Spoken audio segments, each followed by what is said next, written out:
Joao Cancelo confiant avant le choc crucial Barça-Porto en Ligue des Champions. La jeune star argentine U17, Claudio Echeverri, rêve de suivre les pas de Messi au Barça. Deco envisage l'arrivée de Vitor Roque après le match nul du Barça. Savio, l'étoile montante, entre l'attraction du FC Barcelone et la loyauté envers le FC Girona. Avant de commencer, si c'est la première fois que tu passes ici, je t'invite donc à t'abonner, ça prend 2 secondes et ça fait plaisir, merci beaucoup à toi. La veille de Barça, Porto, Joao Cancelo était présent en conférence de presse et a évoqué l'actualité des Blaugrana.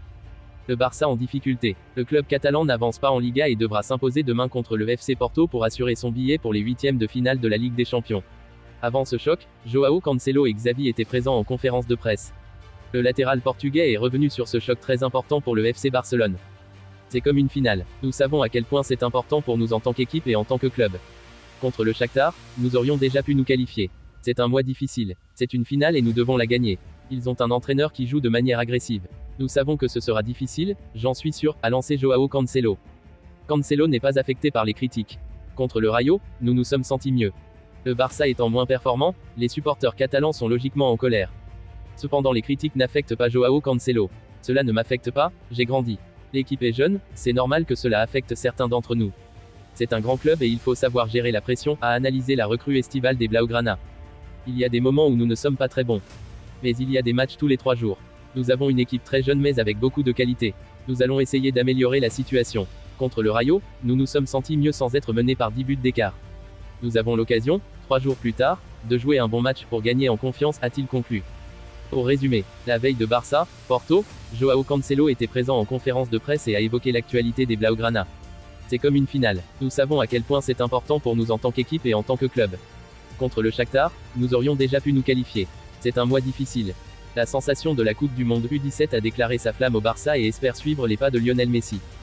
Le jeune capitaine de l'équipe d'Argentine U17, Claudio Echeverri est la sensation de la Coupe du Monde U17. Auteur d'un triplé lors de l'écrasante victoire face au Brésil en quart de finale, 3-0, la jeune pépite impressionne à tous les niveaux. Du haut de ses 1,70 m, sa corpulence et son style de jeune rappellent un certain Lionel Messi et son surnom, le Petit Diable, en dit long sur son potentiel.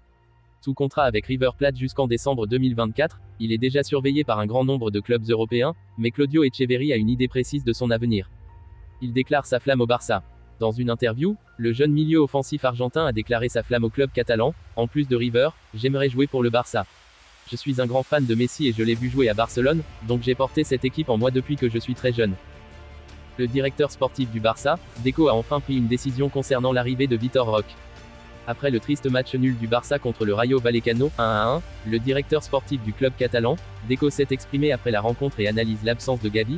Je pense qu'en deuxième mi-temps, nous avons bien joué avec le ballon. La première mi-temps n'a pas été facile. On savait déjà qu'on allait souffrir sur ce terrain. Gavi, c'est un joueur important et difficile à remplacer en raison du caractère et de l'esprit qu'il apporte à l'équipe. Deco va opter pour Roque. Par la suite, il est revenu sur le mercato hivernal et la probable arrivée de Vitor Roque. Xavi et moi sommes coordonnés pour le marché. Nous n'allons pas remplacer Gavi parce qu'il n'y a pas d'autres joueurs comme lui sur le marché, et encore moins en janvier. Nous verrons quelle position nous renforçons. Nous opterons probablement pour Vitor Roque, mais rien n'est décidé.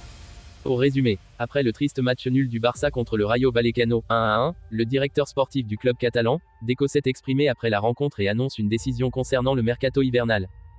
Dans les coulisses du monde du football, l'émergence fulgurante de Savio, avec ses 5 buts et 4 passes décisives en seulement 14 matchs, n'a pas échappé aux regards avisés. À l'âge tendre de 19 ans, le talentueux Brésilien suscite l'admiration du FC Barcelone, qui voit en lui un joyau prometteur. Cependant, le FC Girona, où Savio évolue actuellement, ne compte pas laisser filer sa pépite aussi facilement. Le club a clairement signifié qu'il n'était pas disposé à céder son jeune prodige, malgré l'intérêt manifeste du géant catalan. Le directeur sportif du FC Girona, Quique Carcel, a souligné avec fierté le fait que Deco, une figure emblématique du Barça, apprécie le talent de Savio. C'est une reconnaissance qui suscite une certaine fierté, mais Carcel affirme que la priorité du club est de retenir ses joueurs clés, conscient des défis que représente un remaniement complet de l'effectif. La saga autour de Savio se transforme ainsi en un ballet diplomatique entre les deux clubs rivaux, chaque partie cherchant à préserver ses intérêts. Le jeune Brésilien, quant à lui, se trouve au centre de cette toile complexe, jonglant entre les promesses d'avenir au FC Barcelone et les liens déjà tissés avec le FC Girona. La tension monte alors que le monde du football retient son souffle, se demandant si Savio deviendra le nouveau visage du Barça ou restera fidèle à son club actuel, le FC Girona.